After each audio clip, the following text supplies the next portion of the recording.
On the 4th of January 2012, a user on 4chan posted this image to the site's infamous B or random board.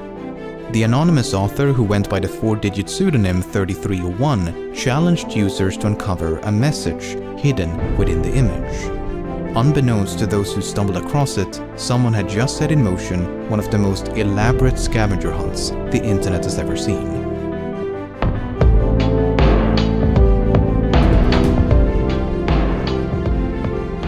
Within minutes of the image being posted, someone discovered that by opening the file using a text editor, an appended string of readable text could be found. The string contained a cipher that, once deciphered, formed a link to yet another image. At first, this appeared to be a dead end, but using an application known as outguess, users were able to extract hidden information embedded within the first image. The extracted information led to a subreddit, which in turn contained information about the book. The book, along with a code, could then be used to uncover a phone number that, when called, played this pre-recorded message. Very good. You have done well. There are 3 prime numbers associated with the original final.jpg image. 3301 is one of them. You will have to find the other 2. Multiply all 3 of these numbers together and add a .com on the end to find the next step. Good luck.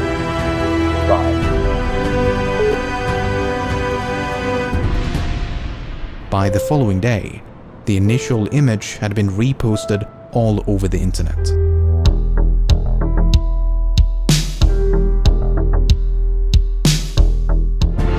A growing community of armchair detectives sought to unravel this elaborate puzzle, but no one was quite sure what to make of it. What was the puzzle for? Who was behind it?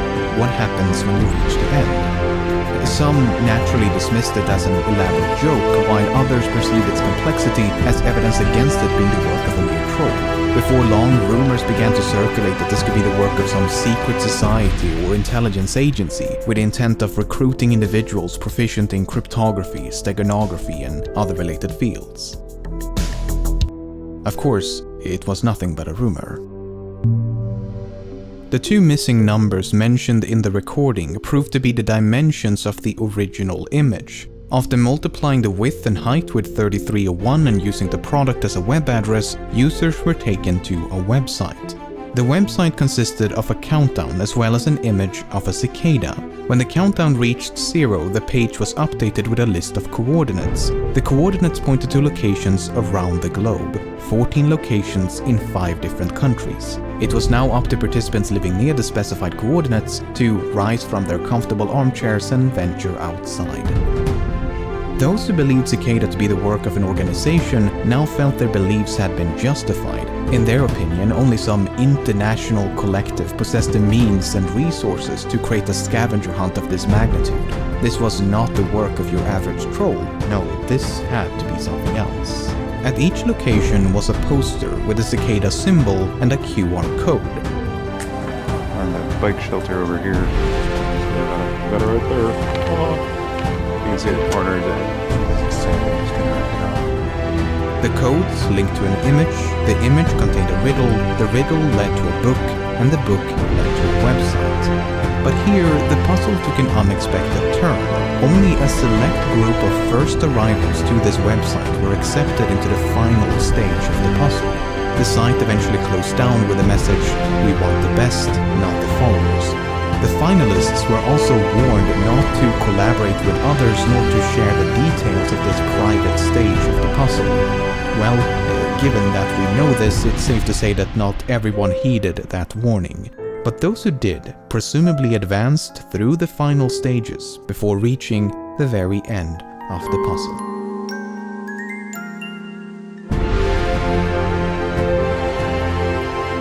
After nearly a month of silence, an image appeared on the subreddit announcing the conclusion of the puzzle, and just like that, the hunt was over. Cicada had supposedly found the highly intelligent individuals they were looking for, and whatever happened to them is a bit of a mystery, but more on that in a moment. The complete lack of an explanation was perceived by many as confirmation that the puzzle had been nothing but a wild goose chase intent on wasting everyone's time. After all, questions raised by the original image remained unanswered. What was the puzzle for? Who was behind it? What happens when you reach the end? However, as it later turned out, this was only the beginning.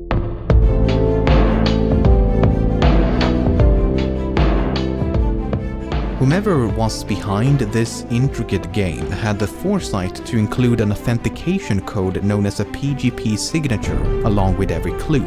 This allowed users to verify that an image or message was actually from Cicada, as opposed to some imposter seeking to derail or hijack the puzzle.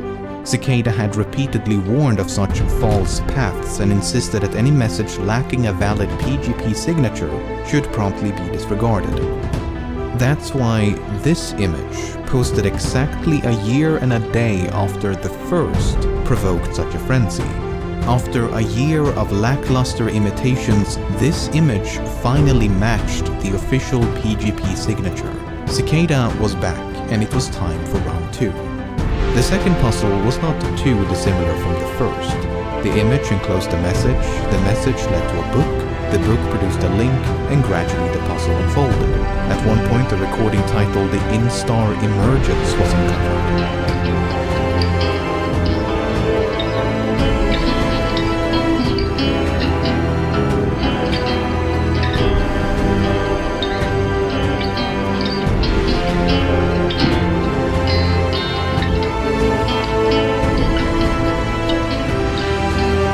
Another clue led to a cryptic Twitter account, which then led to an image. The image proved vital to the progression of the puzzle, but the inclusion of this runic alphabet would remain a mystery for quite some time. Much like the first puzzle, the second swelled into the physical world when a list of coordinates compelled participants to once again take to the streets in search of enigmatic posters. This time it was 8 locations in 4 different countries. But eventually the trail went cold once again. Another select group of first arrivals had been accepted into a final, private stage of the puzzle. Unlike the first puzzle, the second did not conclude with an official message from Cicada. The trail merely went cold, and Cicada vanished once more, leaving us no closer to an explanation. However, this was still not the end.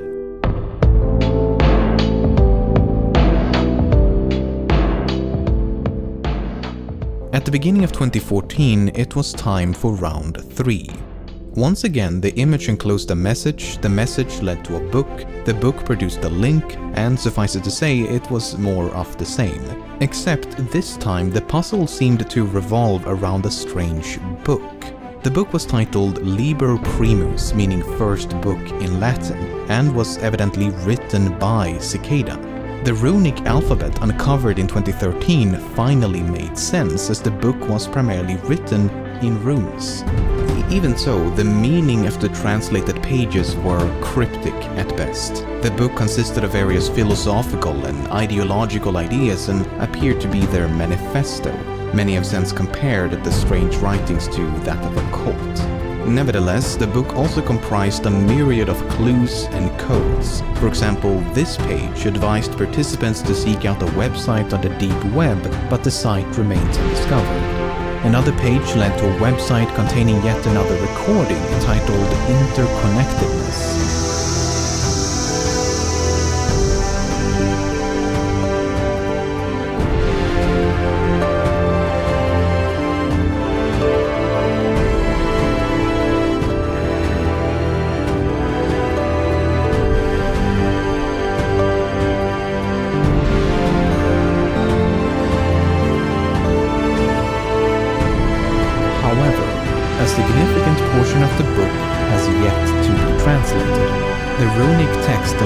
Pages appear to be obfuscated by layers of encryption that has yet to be decrypted. Of the 74 pages featuring runes, only 19 have been successfully translated. As 2015 came and went without the launch of a new puzzle, many came to suspect the Liber Primus had to be completed if Cicada was to return. This was more or less confirmed at the beginning of 2016, when Cicada encouraged a re-examination of the book. More than 4 years have now gone by with minimal progress was a near complete silence from Cicada. Questions raised by the original image have gone ignored. What is the purpose of these puzzles? Who's behind them? What happens when you reach the end?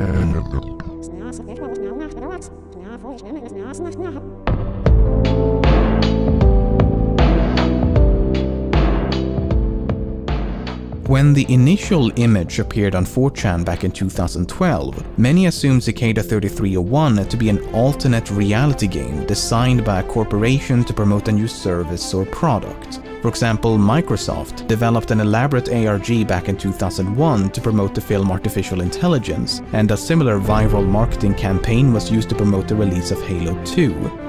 But the release of subsequent puzzles and the complete lack of commercialization has more or less eliminated that possibility. If we choose to believe some of the leaked information from the private end stage of each puzzle, then we do gain some insight into who this group might be. For example, at the end of the first puzzle, finalists supposedly received this email. In it, Cicada described themselves as an international group who believe that privacy is an inalienable right. The aim of each puzzle is to recruit like-minded individuals in an effort to develop privacy-conscious solutions. The email then concludes with 3 questions. The PGP signature, which would have confirmed the authenticity of the email, was conveniently removed by the leaker. If a version with a valid signature does exist online, I wasn't able to find it. But regardless of its legitimacy, I find this question a bit odd. It reads, "Do you believe that information should be free?"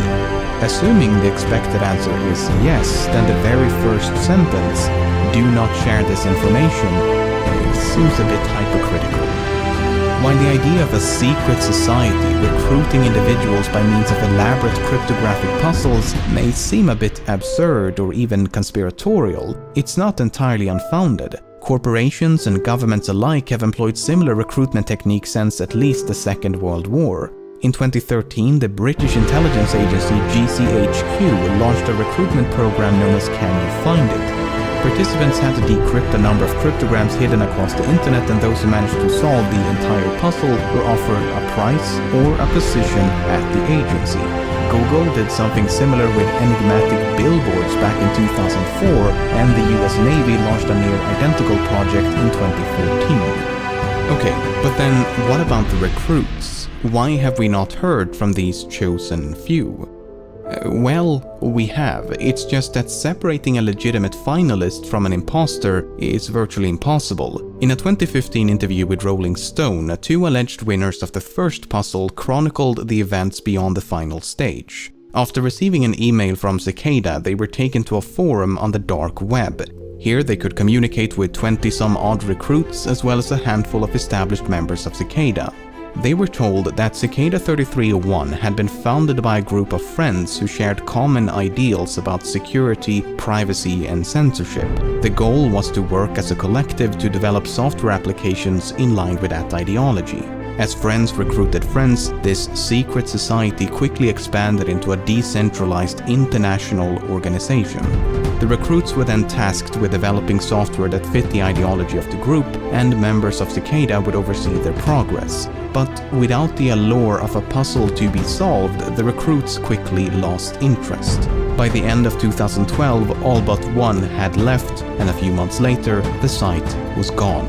They never heard from Cicada again. One of the 2 winners, named Marcus Wanner, later elaborated further in a video by YouTuber Nox Populi. Furthermore, Nox Populi himself claims to be a winner of the second puzzle, so I reached out to him, and this is some of what he had to say. After completing the final stages of the second puzzle, Nox Populi received an invitation to join Cicada 3301. However, he was not invited to a website, but was instead merely told to be patient. Then, around May of 2013, all communication with Cicada abruptly ceased. This was around the same time as when the website dedicated to the winners of the first puzzle was suddenly taken down. Nox Populi later contacted other winners of the second puzzle to compare notes, and their experiences were identical. In his own words, "All the stories were the same. We were invited to join 3301, then something happened, and silence followed a request for patience. Nox Populi supposed that roughly 5 others completed the second puzzle, in contrast to the 20-odd winners of the first. In regards to who or what cicada is, Nox Populi believes they could be a remnant of the cypherpunk movement of the late 80s and 90s. Essentially a small group of activists advocating widespread use of strong cryptography and privacy-enhancing technologies, but he admits that there is no way to know for certain. If you want a far more comprehensive walkthrough of these puzzles as opposed to my brief overview, Nox Populi has produced a number of videos on his channel which I highly recommend. While these accounts cannot be verified, they do make for a very compelling argument as to what cicada is. A group of anonymous developers seeking to develop privacy-conscious applications by recruiting talented individuals via cryptographic puzzles. Sure, it is not nearly as exciting as a shadow government seeking world domination or any of the more fantastical theories, but it is certainly more plausible. You have to keep in mind that no part of these puzzles would have required more than one person. The posters are often pointed to as evidence that this must be the work of some international organization, but I beg to differ. I mean, right now, I could use any number of services to hire random persons around the globe to install posters for me. Although, given that no poster was located more than an hour away from an airport leads me to believe that one or multiple persons actually traveled to these locations. I mean, some of the posters were found within walking distance of an international airport. The fact is that anyone with a disposable income and enough time on their hands would be able to create the illusion of a vast, secret network spanning the globe. Not saying that that is the case with Cicada 3301, but it is nonetheless a possibility that cannot be discounted. With all of that being said, I personally think a loose-knit group of privacy-minded hobby cryptographers to be the most plausible explanation. Cicada made their last public statement in April of 2017, merely warning against disinformation, but the current status of the third puzzle and the possibility of a fourth remains clouded in mystery.